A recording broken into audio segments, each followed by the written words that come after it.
አራት የፋሽስቱ ብልጽግና አገዛዝ መከላከያ ሰራዊት አባላቶች ባለሽርጡ ክፍለ ጦርን ተቀላቀሉ። የብርሃኑ ጁላ የብልጽግና ሰራዊት መረጃዎች በቁጥጥር ስር ውለዋል። ፋግታ ከተማ መሽጎ ካለው የአረመኔው ሰራዊት አባላት አፋባ ምዕራብ አማራ ቀጠና ቴዎድሮስ ዕዝ 105ኛ ኮር የ55ኛ ክፍለ ጦሩን ተቀላቀሉ። 206ኛ ኮር ከሌሊቱ 8:45 በደብረ ማርቆስ ከተማ ባደረገው የቦምብ ጥቃት 7 ሚኒሻዎችንና አድማ ብተና ሲገደሉ 9 የአረመኔው ሰራዊት 206ኛ ኮርን ተቀላቅለዋል። በቀጣይ ዓመት ገናን በአሰብ ወደብ እናከብራለን። አምባሳደር ዲና ሙፍቲ በአማራ ክልል ደቡብ ወሎ ዞን የክልላ ወረዳ የገንዘብ ጽሕፈት ቤት ግምጃ ቤት ኃላፊ የሆኑት አሚኑ አህመድ ከታጣቂዎች ጋር የተኩስ ልውውጥ በሚደረግበት ወቅት ተገደሉ። የፕሬዝዳንት ትራምፕ አስተዳደር በርካታ የአፍሪካ ሀገራትን የአሜሪካ ቪዛ ለማግኘት የዋስትና ማስያዣ ገንዘብ ከሚጠይቁ ሀገራት ዝርዝር ውስጥ አካተተ። እስከ መጨረሻው ድረስ አብራችሁ ተቆዩ። እነዚህና ሌሎች ያልተሰሙ መረጃዎችን በዝርዝር እናስደምጣችኋለን። የሚዲያችን ተደራሽነት እንዲበዛ ቪዲዮ ላይክ፣ ቻናሉ ሰብስክራይብ እና ሼር እንዲሁም ኮሜንት መስጫ ሳጥን ድል ለአማራ ፋኖ የሚል አስተያየት እያስቀመጣችሁ አብራችሁን ሆኖ እነሆ ወደ መረጃችን ገባን። አራት የፋሽስቱ ብልጽግና አገዛዝ መከላከያ ሰራዊት አባላቶች ባለሽርጡ ክፍለ ጦርን ተቀላቀሉ። የብልጽግና አገዛዝ መከላከያ ሰራዊት 11ኛ ዕዝ 104ኛ ኮር 35ኛ ክፍለ ጦር 4ኛ ሻለቃ አሃድ የሆኑት አራት አባሎች በምስራቅ አማራ ኮር አንድ ባለሽርጡ ክፍለ ጦርን ተቀላቅለዋል። ክፍለ ጦሩ አመራሮችም አቀባበል አድርገውላቸዋል። ፋሽስቱ አገዛዝ ብልጽግና ወደ ውጊያን ጨምሮ በብዙ የጦር ግንባሮች የማፈራረስ ሁለንተናዊ ተጋድሎ ተጠናክሮ የቀጠለ ሲሆን ሰራዊቱን የማፍረሱ ተግባር ደግሞ አመርቂ ውጤት እየተመዘገበበት ይገኛል። በሌላ መረጃ የብርሃኑ ጁላ የብልጽግና ሰራዊት መረጃዎች በቁጥጥር ስር ውለዋል። ሚኒሊክ ዕዝ የደጋው መብረቅ ኮር የብርሃኑ ጁላን መረጃዎች በቁጥጥር ስር አውሏል። ከአማራ ማህበረሰብ ያለባበስና የእንቅስቃሴ ባህል ተመሳስለው የገናን የባህል ስነ ስርዓት ምክንያት በማድረግ በስቴሽ ከተማ ሰርጎ በመግባት የአማራን ሕዝብ በድሮን ለማስመታት እንቅስቃሴ ላይ እንዳሉ በደጋው መብረቅ ኮር ደጀን ክፍለ ጦሩ ፋኖች በቁጥጥር ስር ውለዋል።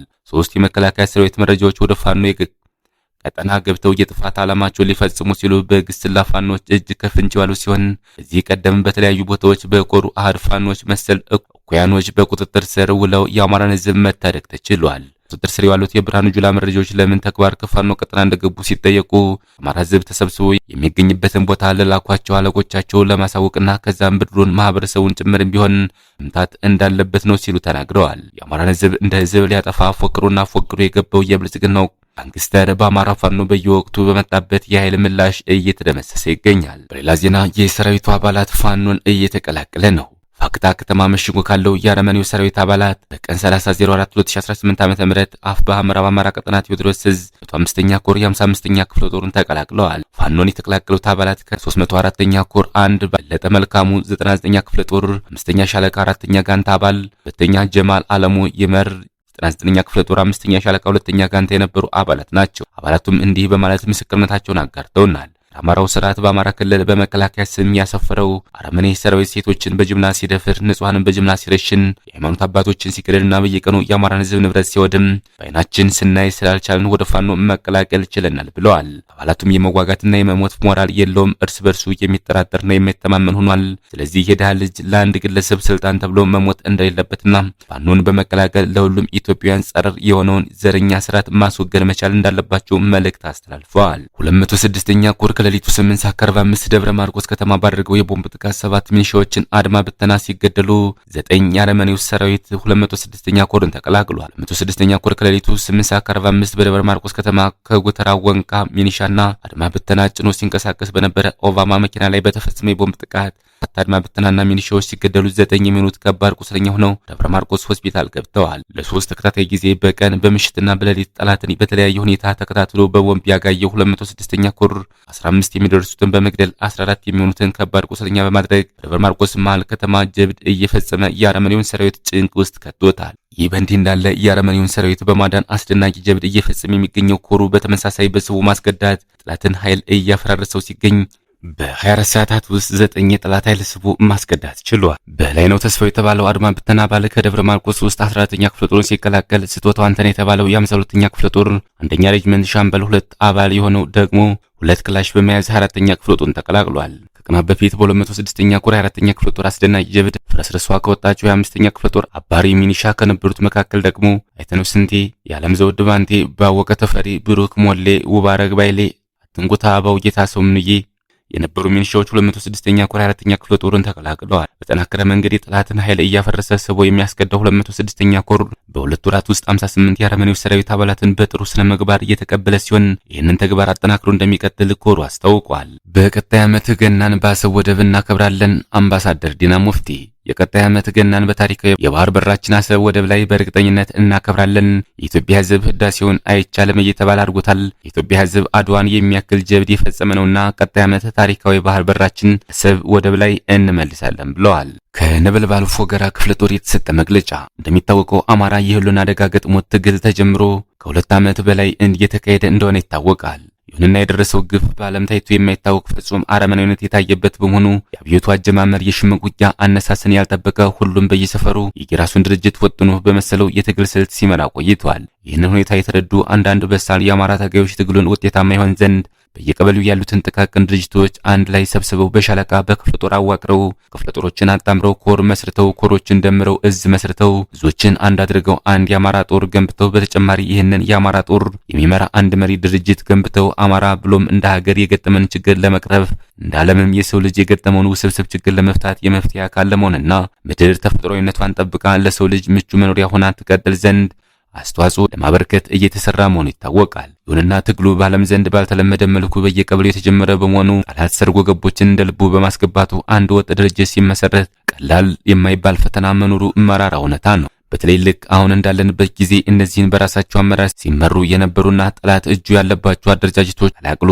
በአንድ ስለማንቀሳቀስ በሚሰራበት ሂደት ላይ ብዙ አፈንጋጮችና ብዙ ፈርጣጮች መኖራቸው ይጠበቅ። እነዚህን የቀበሌና የሰፈር መንግስቶች መንግስታቸው ሲፈርስ አኩርፈው ወደ ዘረፋና እገታ መግባታቸው ግልጽ ነው። በተጨማሪም ጠላት ብልጽግና የፖለቲካ ትርፍ ለማግኘት ይህንን ሁኔታ እንደ መልካም አጋጣሚ በመጠቀም የራሱን ዘራፊ ቡድኖች አቋቁሞ ዘረፋና እገታውን አጧጥፎታል። በተለይ እንደ ነበልባሉ ፎገራ ክፍለ ጦር ቀጠና ከጉማራ እስከ አለምሳ ጋር ጠላት በየኪሎ ሜትሩ ኃይሉን አስቀምጦ ለአጋቾችና ለዘራፊዎች እንዳናጸዳቸው ሽፋን በመስጠት ህዝቡን ቆሞ እያዘረፈው እያስገድለው እንደሆነ ይታወቃል። በመሆኑም ህዝቡ ይህንን ተረድቶ በጠላቱ ብልጽግና ላይ መነሳት እንዳለበት እናሳስባለን። እኛም እንደ ክፍለ ጦር ችግሩን ለመቅረፍ ቅድሚያ ለሌቦች ሽፋን የሚሰጠውን የብልጽግና ወታደር ላይ እርምጃ በመውሰድ ህዝባችን ከዘራፊዎችና ከአጋቾች ለመከላከል እየሰራ እንደሆነ በያሰሞን ያደረግነው ሌባ የማጽዳት ዘመቻ ማሳያ ነው። እነዚህ ብልጽግና ርካሽ የፖለቲካ ትርፍ ለማግኘት ያደራጃቸው ዘራፊ ቡድኖች በቀጠናው አባታቸው ብልጽግና ከሌለ ህልውናቸው ያከትማል። አካባቢውን ከብልጽግና ዘራፊዎችና አጋቾች ነጻ ለማድረግ የህዝቡ ተሳትፎ ከፍተኛ ሚና ስላለው ህዝባችን ቀጣይ ፋኖ በሚሰጠው አቅጣጫ መሰረት የሌቦችን አባት ብልጽግናን ለማጥፋት እንድትተባበሩ እያሳሰብን ቀጣይ ለምናካሄደው ሌባ ብልጽግናን የማጥፋት ዘመቻ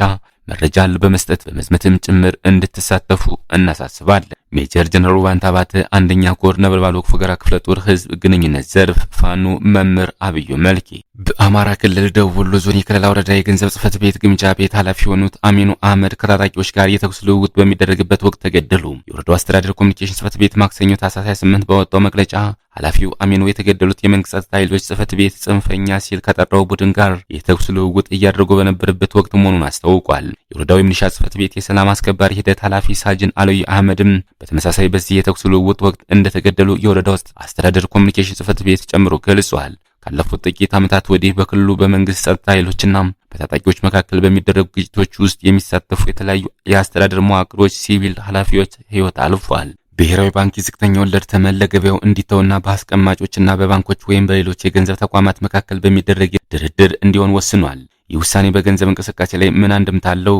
የብሔራዊ ባንክ በእስላማዊ ባንኮች ላይ ጥሎ የነበረውን የብድር ገደብ የማንሳቱ አንድምታ፣ ዝቅተኛ ወለድ ተመን በገበያ እንዲመራ መወሰኑ አንድምታው፣ ብሔራዊ ባንክ የዝቅተኛ ወለድ ተመን ለገበያው እንዲተውና በአስቀማጮችና በባንኮች ወይም በሌሎች የገንዘብ ተቋማት መካከል በሚደረግ ድርድር እንዲሆን ወስኗል። ይህ ውሳኔ በገንዘብ እንቅስቃሴ ላይ ምን አንድምታ አለው? የኢትዮጵያ ባንኮች ማህበር ዋና ጸሐፊ አቶ ደምሰው ካሳ ለዶይቼ ቬለ በሰጡት አስተያየት ውሳኔው በነጋዴዎች ወይም በገንዘብ አስቀማጮችና በገንዘብ ተቋማት መካከል መደራደር እንዲቻል ያደረገ ነው ብለዋል። ይህ እርምጃ አብዛኛው ነገር በገበያ እንዲወሰን የመደረጉ የመንግስት ውሳኔ አካል ይመስላል ያሉ ሌላ የዘርፉ ባለሙያ ደግሞ የገንዘብ የፖሊሲ ለውጥ የአስቀማጮችን በተወሰነ ደረጃ የተሻለ ወለድ የማግኘት እድል ሊጨምር ይችላል የሚል አስተያየት ሰጥተዋል። ውሳኔው የቁጠባን ሊያበረታታ ይችላል። የኢትዮጵያ ብሔራዊ ባንክ ዝቅተኛ ወለድ ተመን በገበያ እንዲመራ ያሳለፈው ውሳኔ በወለድ በኩል በኢኮኖሚ ውስጥ የሚዘዋወረው ገንዘብ ላይ ጽዕኖ በማምጣት ያስቀምጡ ዋጋን የማረጋጋት ዓላማ የማሳኪያ መንገድ ተደርጎ ተወስዷል። አስቻለው ታምሩ 27 ማርኬቲንግና ብራንዲንግ የተባለ የግል ተቋም መስራችና ዋና ስራ አስፈጻሚ ናቸው። በባንክ ዘርፍ ውስጥም ለብዙ ዓመታት ሰርተዋል። የውሳኔ መንግስት አብዛኛውን ነገር በገበያ እንዲወሰን የማድረጉ እርምጃ አካል እንደሆነ ያምናሉ።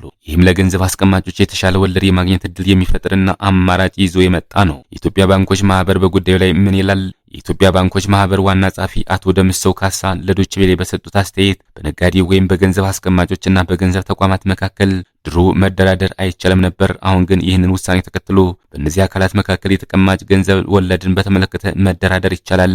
ያም ሆኖ ግን ባንኮች በልዩ ልዩ አማራጮች ለደንበኞቻቸው አሁን በመንግስት ውሳኔ ከተነሳው ከ7 በመቶ በላይ ወለድ ይከፍሉ እንደነበር አስታውሰዋል። ደሳቸው ገለጻ ከምንም በላይ አሰራሩ በውጭ ሀገራት የተለመደ ነው። ውጭ ሀገራት ባንኮች በየዕለቱ የወለድ መጠን በየጋዜጦችና በየበራቸው በመለጠፍ ተቀማጭን የሚያበረታታ ብርቱ የውድድር አሰራር እንደዘረጉ ነግረውናል። በዚህ ጉዳይ ላይ የባንክ ባለሙያው አቶ ሙሼ ሰሙ ያጋሩት ሀሳብ በመሰል የገንዘብና የምጣኔ ሀብት ጉዳዮች ላይ አስተያየታቸውን ለህዝብ በማጋራት የሚታወቁት የባንክ ባለሙያው አቶ ሙሼ ሰሙ ባጋሩት ጽሑፍ የውሳኔውን ጥቅል ጠንካራ ጎን ሲገልጹት የቆጣቢዎችን የመደራደር አቅም ይጨምራል፣ ለሚያስቀምጡት ገንዘብ የተሻለ ወለድ እንዲያገኙ ሊያደርግም ይችላል ብለዋል። አክሎም ከፍተኛ የሆነ የቁጠባ የወለድ ምጣኔ ፍላጎትን፣ ወጪንና ኢንቨስትመንትን በመቀነስ ቁጠባን ሊያበረታታ ይችላል። የፍላጎት መቀነስ የተመረተና ገበያ የቀረበ ምርት እንዲበዛ በማድረግ በፍላጎትና በአቅርቦት መካከል ሰፊ ልዩነት በመፍጠር የዋጋ ንረትን ሊገታ ወይም እንዲቀንስ ሊያግዝ ይችላል ሲሉም አብራርተዋል። ይህ እንዳለ ሆኖ ግን ውሳኔው ውድድር ሊቀሰቅስ ይችላል። ዋጋ በመቀነስና በቁጠባ ወለድ ላይ ብቻ የሚመሰረት ነፍስ አድን ግብ የተሞላበት ውድድር የቁጠባ ተቀማጭን የወለድ ምጣኔ በከፍተኛ ደረጃ ሊያንር ይችላል በማለት ጥቅል ደካማ ጎን ያሉትን አመላክተዋል። እንደ ባለሙያው ትንተና ይህ ፖሊሲ መበደርን ውድና የማይቻል በማድረግ ተበዳሪ ላይ የወለድና የወጭ ንረት ሊያስከትል እንደሚችል፣ ተበዳሪውን በወለድ ንረት ምክንያት የአቅርቦት ዋጋ እንዲጨምር ሊያስገድደው ወይም ተበዳሪውን ከገበያ ውድድር ውጭ ሊያደርገው ይችላል። ክቡራትና ክቡራን የቻናላችን ቤተሰቦች ለሰዓቱ ያዘጋጀናቸው መረጃዎች እነዚህ መስሎ ነበር። በሌላ የመረጃ ሰዓታችን እስክንገኝ ድረስ የዩቲዩብ ቻናላችን ሰብስክራይብ፣ ሼር እንደዚሁም ላይክ እያደረጋችሁ ጠብቁን። ቸር ያገናኘን። መልካም ቆይታ